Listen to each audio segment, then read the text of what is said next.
Before GoPro, action was something you watched from the outside.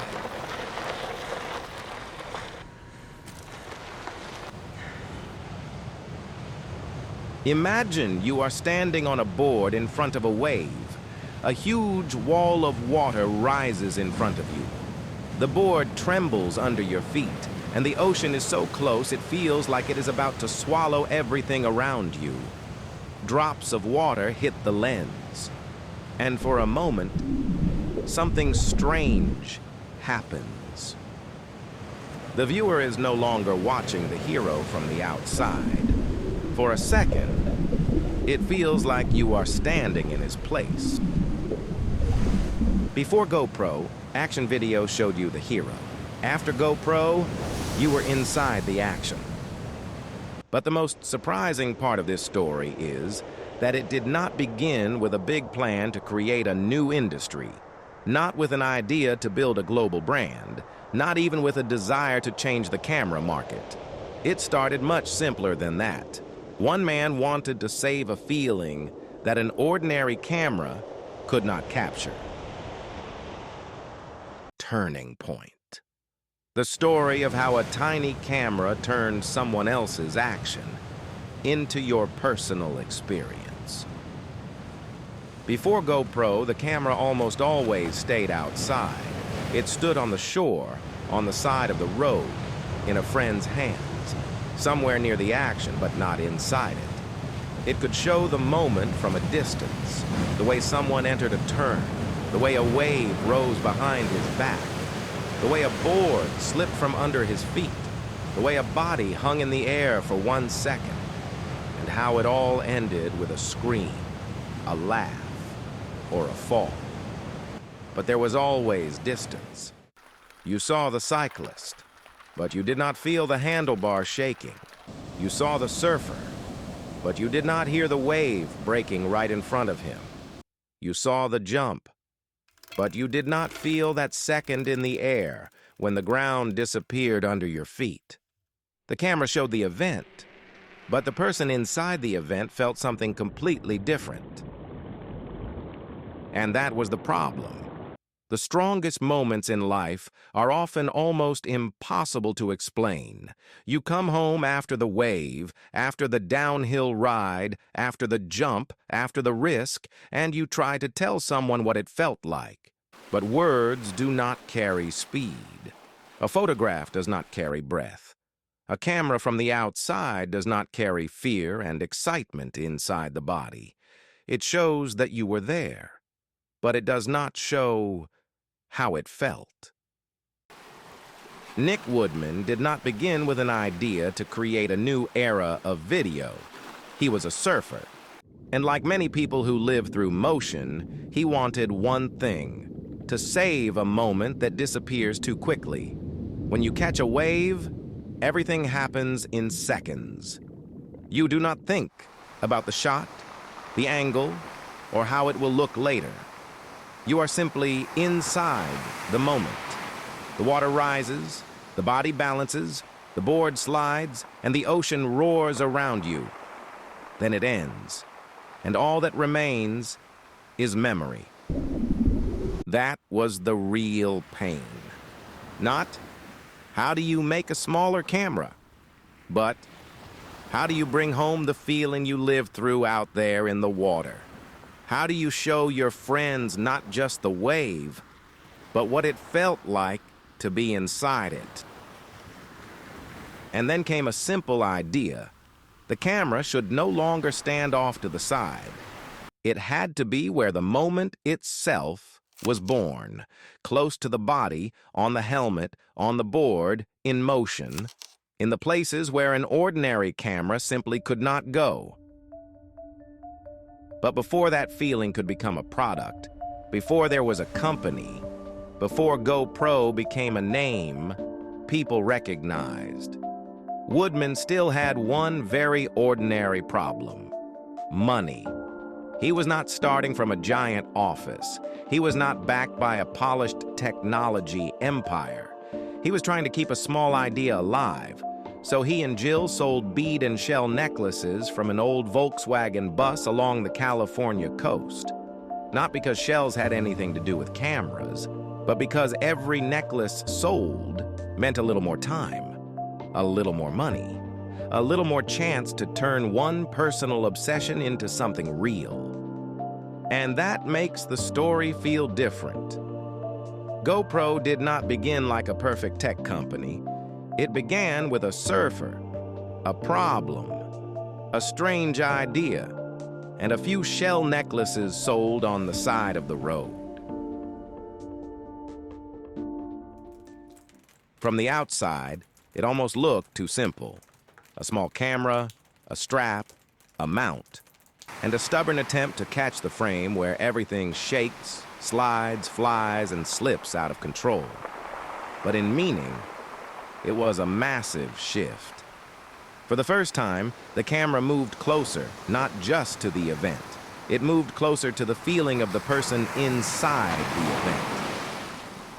From that moment, the camera was no longer just an object in someone's hands.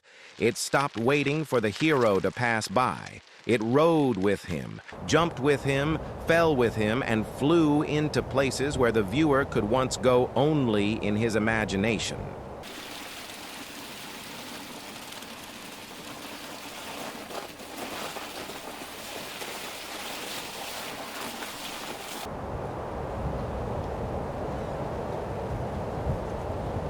Everything was from the first person. Not a person in the frame, a person as the camera. And this is where the real turning point happened.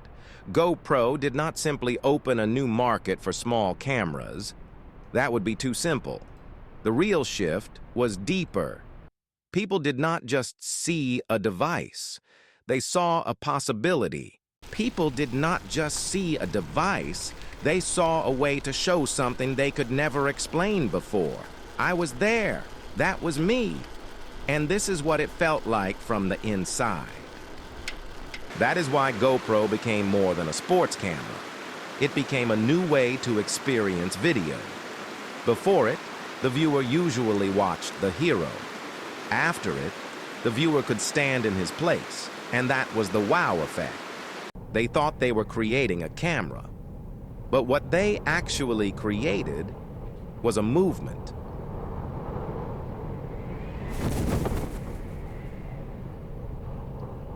And there was another important change. Before this, shots like these felt like something from professional cinema, as if they required a film crew, an operator, complex equipment, and access to places where an ordinary person was not supposed to be. But GoPro changed the sense of scale. The hero did not have to be a professional athlete anymore. The hero could be you. You ride through a forest trail in the morning. You stand on a board for the first time. You stand before a jump into the water, and part of you still cannot believe you are about to do it. You ride down the trail, lose balance, fall, get back up laughing, and for some reason you immediately want to try again. And in that moment, you are not filming a perfect victory. You are filming your own living experience. GoPro did not only bring the camera closer to the action, it brought cinema closer to you. And for a second, it feels like this is no longer starting with someone else. It is starting with you. And the important thing is this. Those shots were not always perfectly beautiful. They shook. They were flooded with water. They lost the horizon. Sometimes splashes covered the lens. The image tilted, and the motion became too chaotic for a proper shot. But that was exactly where the truth was. Because life inside the moment does not look like a calm shot from a tripod. It shakes, it slips, it breathes, it moves too fast. And GoPro became the camera that did not try to remove that chaos. It brought the chaos with it. For the first time, the viewer could feel not only the beautiful result, but the fight inside the frame. How a person holds balance, how he almost loses control, how the ground, water, or snow comes too close too fast. and how fear and excitement can appear in the body at the same time. Slowly, GoPro became something more than a device on a helmet. It became proof. Not cold proof, like a document or a record. Emotional proof. It became a way to bring the moment back, to keep the fear, the speed, the noise, the breath, to show that you were there, that you did it. And for a few seconds, the world looked exactly the way you saw it. And the strongest part was not that the viewer saw a beautiful mountain, wave, or jump. The strongest part was that he saw the moment as if his own body had been placed inside that experience. When the camera fell, the viewer fell with it.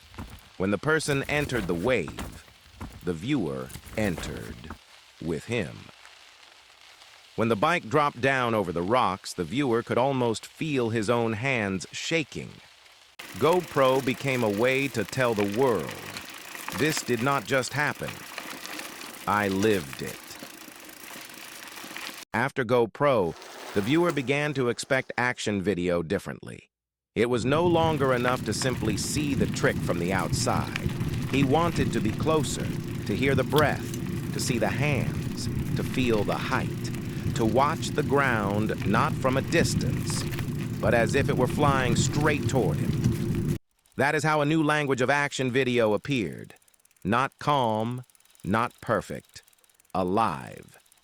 With water on the lens, shaking inside the frame, wind falls, and that 1 second when you are not completely sure whether you are still controlling the moment or the moment is already controlling you. And maybe that is why GoPro arrived at exactly the right time. People did not simply want to record more video. They wanted to film their lives in a way that felt real. Not only vacations, celebrations, or beautiful moments where everyone stands still and smiles into the camera, but those seconds when a person feels slightly more alive than usual. When he takes the risk, tries, falls, gets up, laughs after the fear, and cannot explain why he wants to do it again. GoPro became the camera for those seconds, for moments too fast for a story, too physical for a photograph, too personal to be filmed from the outside. And that is the whole turning point. Nick Woodman wanted a camera that could preserve his feeling from a wave, but that personal idea became much bigger. It became a way for millions of people to show their experience from the inside. GoPro did not just make the camera smaller. It brought the viewer closer. It did not just create a new angle. It created a new feeling of presence. Before GoPro, action was usually something we watched. After GoPro, it became something we could enter. Because sometimes the most important thing in a video is not what happened. It is the chance to return to the place where for 1 second you felt more alive than usual, and to show another person, look, this is how it felt from the inside.